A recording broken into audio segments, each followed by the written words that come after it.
another sight in the game, cause see the boxing voice. Tournament a couple of years ago, and then Oh yeah. Hopkins. Oh yeah. Hopkins to get his middleweight title and a shot at Trinidad. He had to do the tournament with those other top guys. Would you be open to a tournament of all the young top welters like you and Amir and Kell Brook, Sean Porter? Wouldn't that be great, or what do you think? You know, you're not the only person to ask. You're not the only person that's talked about this. You know, it is very interesting. But I think that when those tournaments went on, they ended up learning something. That after it's done, what are you supposed to do? You know, you kind of just show the world who the best kind of person is, and like, what are you really gonna do? There's not too many options for whomever actually wins that tournament. You know, you get a whole lot of respect. Right. You know, so, and we haven't really heard it being brought up. You know, so I just don't really see that happening.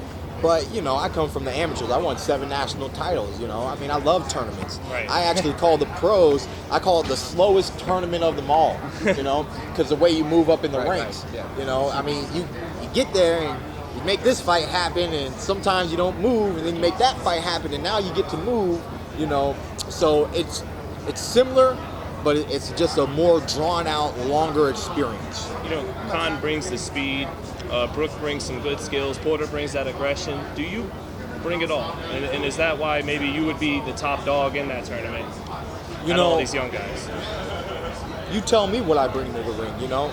Each time I try to fight a little different. I work on new things in camp.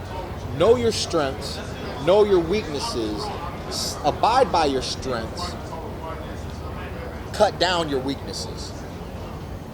And that's all that I try to do. And if you go back and you watch the first time that I performed on HBO, you know, and I hit pretty much almost like hitting the majors, you know, and then you watch each fight, you know, you can tell that I have intelligently grown.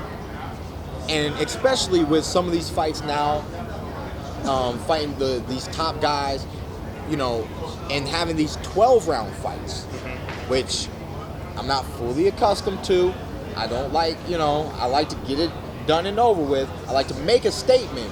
But at the end of the day, I learned that I can also make a 12-round statement.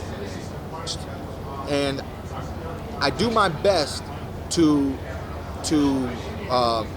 win, you know, let's say 9 out of 12 rounds, you know. I really don't like them to even have 4, you know. The one time where where I lost probably the most rounds to date was against Diego Chavez when I was the challenger.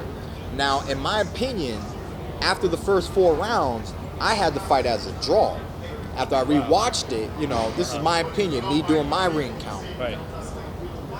The referee, the unofficial people, and I don't know what the refs had it to, you know, 3 rounds Chavez, 1 round to me. I knew after the 4th round that I'm gonna have to make a shift, and I did. I made a shift in the 5th round all the way to the 9th and the 10th when I knew what I needed to do to stop him. I actually knew what to do by the 7th.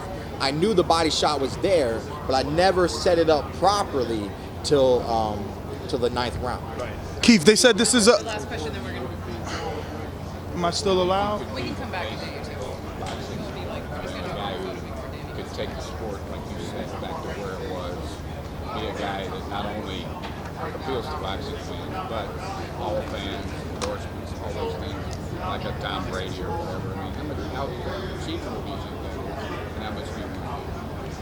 I mean, with where boxing is heading right now, it looks like that it is achievable, not just for myself, but for other champions that conduct themselves and entertain the world of boxing properly, you know. I mean, we now have a heavyweight world champion after, you know, 10 years, and that's highly marketable, you know. So I'm really looking forward to where boxing is heading.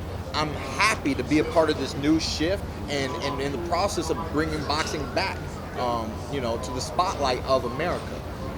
It's a dream come true. I remember growing up, and hearing people talk about the MMA this, MMA that, MMA, I'm like, man, wait till they see me. You know, I mean, I want to bring boxing back. I always said I want to be boxing back, and here I am in the process of bringing boxing back. So it's just another dream come true, another blessing that I thank God about. I'm gonna grab you real quick.